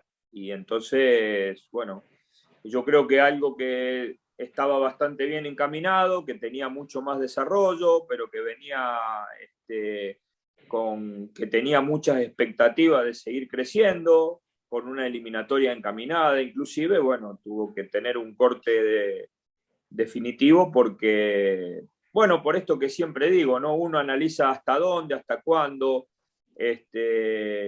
hasta dónde pone en juego la honestidad, el tener valores, y bueno, ahí hay un punto donde hay que darle un corte por más que se trate de la selección argentina. Yo no soy de los que piensan que los lugares, sea la selección argentina o cualquier otro, cueste lo que cueste. Justifican, digamos, cualquier cosa, claro. No. Desde mi punto de vista no, porque cuando las cosas los resultados no están bien, por diferentes motivos, nadie duda en que vos tenés que salir del lugar que ocupás. Y de la misma manera vos tenés que exigir condiciones de trabajo que sean las adecuadas, ¿no? En eso no hay ninguna duda, porque si no, no estarías cumpliendo bien con tu trabajo. Y a veces esto era una pregunta que yo había armado, ¿no? ¿Cómo nos hacemos daño, ¿no? Hacia adentro del fútbol argentino, esto de no prestarnos los jugadores, o sobre todo pasa mucho más a nivel selecciones juveniles, que un futbolista deja de ir a una olimpiada, como pasó en esta última. Creo que algo similar había pasado en tu época. Es que sigue pasando, o sea, los resultados de pronto empiezan a tapar algunas cuestiones, porque los resultados siempre son grandes encubridores, pero situaciones se volvieron a vivir situaciones similares, sí. Y bueno, yo decía en esa época, yo siempre me acuerdo porque un presidente me negó un jugador por una hoja de un diario. O sea, yo me enteré por la hoja del diario que había un jugador que no me lo iban a dar, o que tenían que pensar si me lo iban a dar. Entonces, digo, yo decía, pero si no me lo da no me lo da no me lo da que son de acá, ¿cómo voy a pretender que la Juventus me dé a Dybala o que el Villarreal me dé a Musacchio? Imposible, claro. Entonces, es decir, yo creo que aquello que empezó a modificar el Flaco Menotti allá por el 75, 76, quedó bastante en el olvido, ¿no? Quedó bastante en el olvido. Y no por los equipos, no por esto de que en esa época había menos jugadores en Europa, sino porque hasta los propios clubes argentinos no colaboraban al 100%. Esencialmente el problema son los equipos argentinos, claro. Porque por ahí en esa época que el Flaco empezó con la... El dueño de la Juventus, ¿qué compromiso tiene con la selección argentina? Si no hay una cuestión legal que diga que tiene que entregar los jugadores, no hay ningún compromiso. Entonces, y además el dueño de la Juventus abre el diario y dice, pero si el presidente de este equipo no le dio a los jugadores y son de Argentina, ¿por qué se lo voy a dar yo? Sí, es un ejemplo tremendo. Sí. Vamos con Diego Suárez, que no preguntó todavía y tiene la mano levantada. Bueno, buenas noches a todos. Buenas noches, Gerardo, muchas gracias. ¿Cómo estás? Un placer, la verdad. Gracias por tu humildad, por el tiempo que te estás tomando para cada pregunta. La mía vendría más, si querés, para el final. Si vos querés, yo te la pregunto ahora y después vos la respondés cuando vos quieras. Estuviste en el club del cual sos hincha, que se nota porque vas a la cancha y todo, porque jugaste ahí. Estuviste en una selección, estuviste en nuestra selección, estuviste en Europa, estás en Estados Unidos. ¿Qué le falta? ¿A mí? ¿Cuál es el sueño? Seguir disfrutando. Ahora seguir disfrutando. Cuando seguir teniendo ilusión. Si no tengo ilusión, ahí plantamos bandera. Pero se trata de eso. Ahora ya hay menos objetivos que lleven nombre y tiene mucho más que ver con que el próximo trabajo te siga generando la misma ilusión. Sí, con la satisfacción del trabajo. Totalmente. Sí, ya por eso digo, ya está poco vinculado ahora a determinado país, a determinada liga, a determinado equipo. Ahora está vinculado a la ilusión, a la satisfacción de estar en ese lugar, si es que te gusta. Por eso digo, siempre me ronda en la cabeza si en algún momento no tenemos que empezar la vuelta otra vez y arrancar Nacional B para volver a disfrutar y para volver a recordar cómo eran esos cuando quieras tenemos equipo, Gerardo. No, porque además lo que digo es, como vos decías antes, Barcelona estaba ahí entre los 3, 4, 5 mejores en aquel momento. Entonces, uno siempre piensa, viste, además, la opinión de la gente que te elige los lugares donde vos tenés que estar o no tenés que estar. No, ¿cómo va a ir ahí? No puede ir ahí, eso es retroceder. ¿Y qué sabe la gente lo que le pasa a la cabeza de uno, ¿no? Si a dónde tiene ganas de ir. Y es decir, yo me acuerdo cuando vine a Newell's, no, ¿cómo va a ir a Newell's? Y de Newell's que está peleando el descenso, y después de Newell's ¿qué hace? ¿Qué sé yo? Después de Newell's vino el Barcelona. ¿Quién sabía que después de Newell's iba a venir el Barcelona? Y fue así. Entonces, la gente está muy preparada para marcarle los caminos que tienen que seguir a los demás y poco piensa en los propios caminos. Bueno, perdón, voy a interrumpir un poquito. Ya vamos 1 hora y media. Nosotros nos quedamos hasta mañana, Gerardo.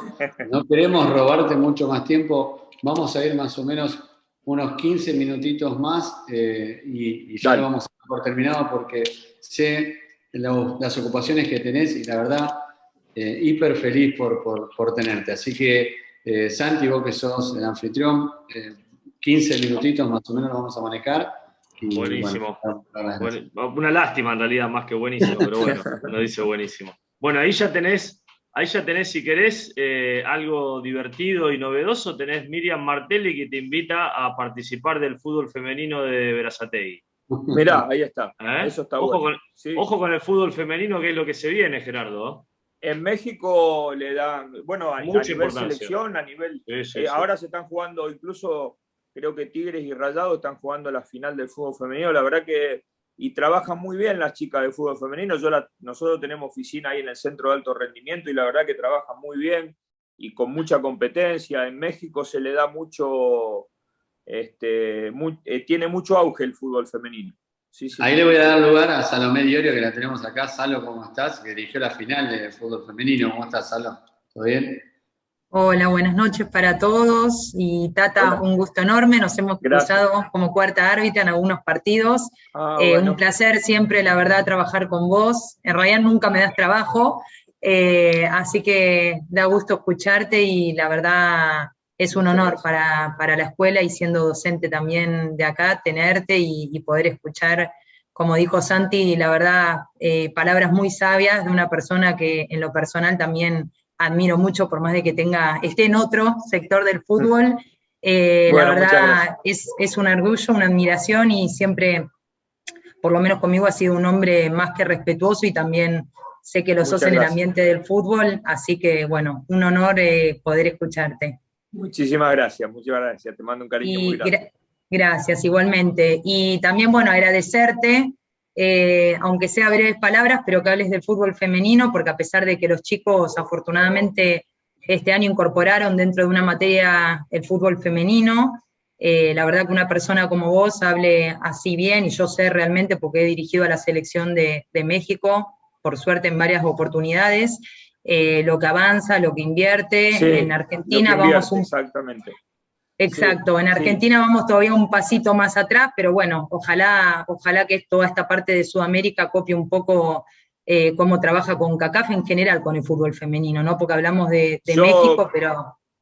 Sinceramente, en estos 3 años que llevo en la selección de México, es la parte donde más he conocido y he visto el tema del fútbol femenino, pero porque los tengo al lado mío, o sea, convivo con las entrenadoras, con los entrenadores de las diferentes etapas del fútbol femenino, y la verdad es que, y ahora estoy viendo, mientras estábamos allá, se estaban jugando los playoffs, y la verdad es que mucha asistencia de gente, mucha participación, y bueno, y está bien porque además, entre otras cosas, se ven muy lindos partidos, ¿no?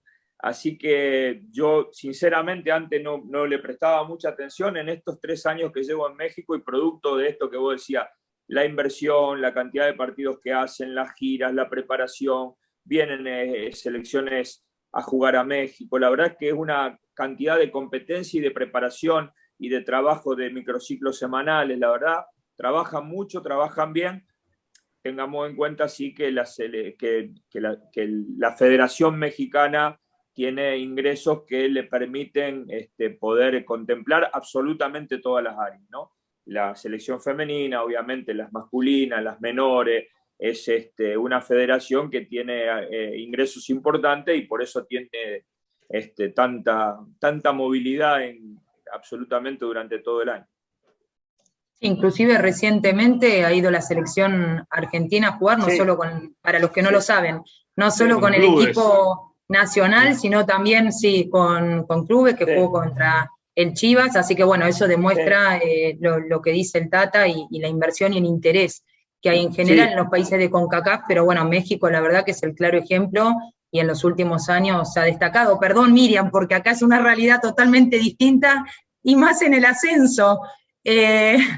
Así que no es para menospreciar lo que hace Miriam, que la verdad saca fuerzas y trabajo hasta desde donde uno no sabe, porque los recursos, vos sabés, Tata, acá que en el femenino... Bueno, pero eso es como hablábamos antes, como dirigir el Nacional B, entonces esto es lo mismo, hay que sacar recursos donde no hay que inventar cosas, hay que arreglársela, por eso después las entrenadoras o los entrenadores están preparados para ir a diferentes lugares, porque empiezan ahí sos entrenador, ahí no sos director técnico, ahí sos entrenador. Entrenador, ¿no?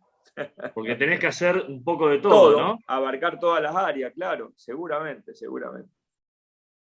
Exacto. Bueno, así que bueno, un placer, gracias Dani por darme la oportunidad de hablar con el Tata después de varios años que no me lo he cruzado, y bueno, siempre un gusto escucharte, Tata, gracias por esta oportunidad. Muchas gracias.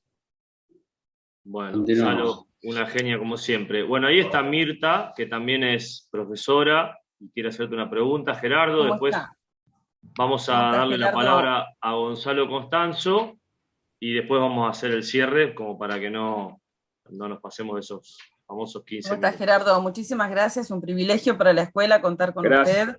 Muchas gracias. Le mando también un abrazo del doctor Carluccio, que es parte del staff, pero tenemos gente trabajando en casa y estamos escuchando así de costado. Tengo muchas preguntas, realmente vine acumulando, pero sé que estamos con poco tiempo, así que cortito. ¿Qué es lo que en su experiencia, en su trayectoria le ha costado más comunicar? ¿Qué es lo más difícil de transmitir? ¿Que no jugás? ¿Que no...? ¿Qué es lo que le ha costado? ¿Qué es lo que para usted es más difícil de decir en un contexto? Eso por un lado. Por otro lado, pregunta del doctor, ¿qué diferencia ve usted o qué cree que cambian los futbolistas cuando juegan en Argentina y cuando van al mercado europeo, que cambian hasta su look, su disciplina, su conducta? Y la última, cortita, ¿cuál es su mayor logro? ¿Qué es lo que usted reconoce como mayor logro?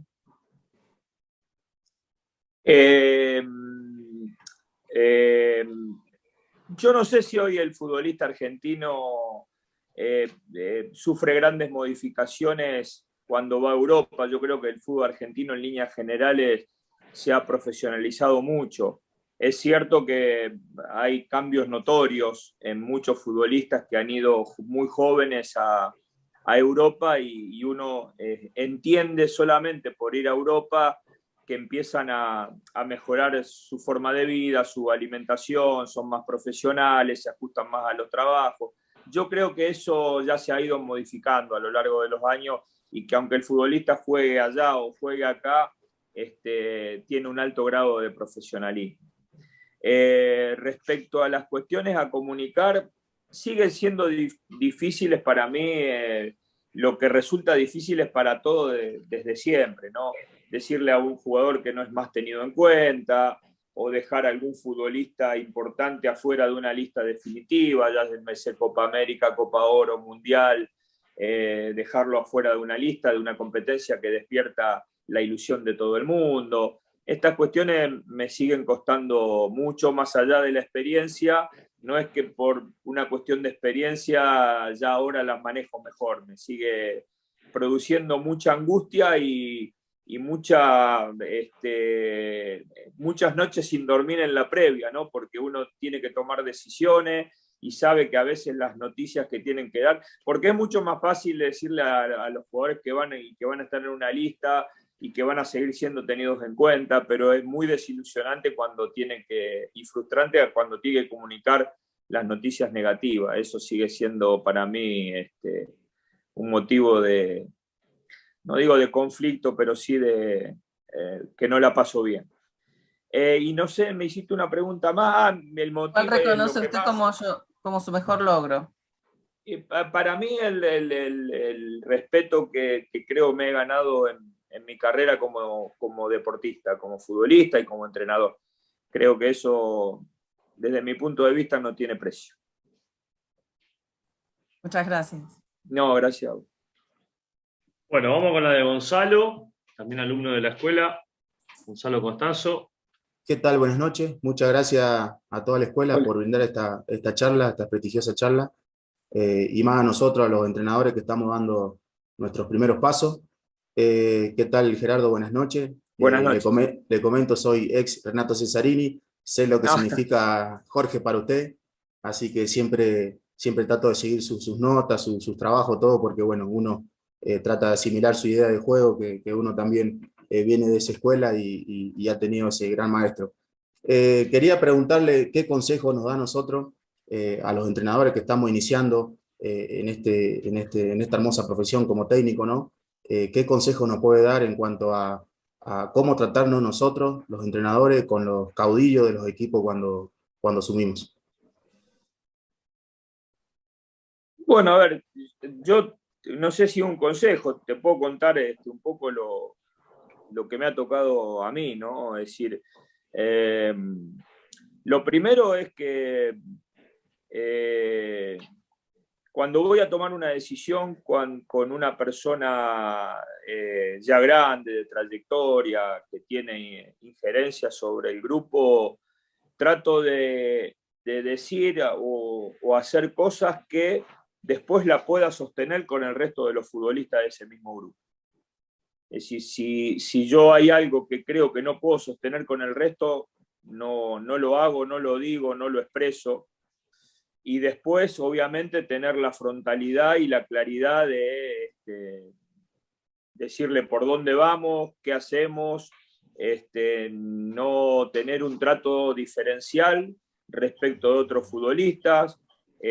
Obviamente después se tienen en cuenta un montón de cosas a la hora de la entrenabilidad, porque hay veces que los jugadores estos que tienen más injerencia sobre el resto son a veces jugadores mayores, ya tienen una entrenabilidad distinta, entonces a lo mejor uno va acomodando un poco ese tipo de situaciones, pero respecto al trato del día a día, trato de ser con ellos de la misma manera que con el resto y obviamente ser lo más frontal que pueda para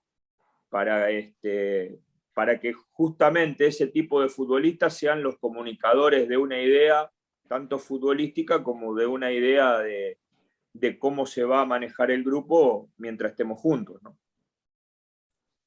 Muchas gracias, Gerardo. No, gracias a vos.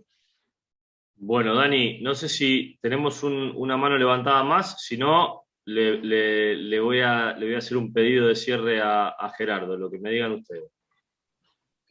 Por el tiempo, no sé, Omar, si no te ofendés, por el tiempo estamos ya medios complicados. Cerramos, sí, cerramos, y lo que vamos a pedir son 2 minutitos después, Santi, que bueno, que los alumnos salgan del Zoom y nos quedamos 2 minutitos con Gerardo, que le quiero preguntar algo en privado y ya cerramos. Bueno, pero antes de que se vayan los alumnos, yo le quiero pedir esto a Gerardo. Los entrenadores tenemos todos nuestra receta, ¿no? Con algunos ingredientes que creemos que no pueden faltar. Los que me han escuchado alguna vez, yo digo que la mía para trabajar con chicos en formación, que es en lo que me especialicé y en lo que trato de aprender día a día y actualizarme día a día, es la pasión.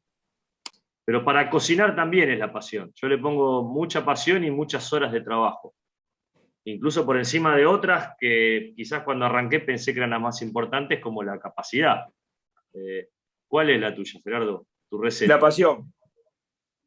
La pasión. Yo creo que para la vida es la pasión. Pasión e ilusión.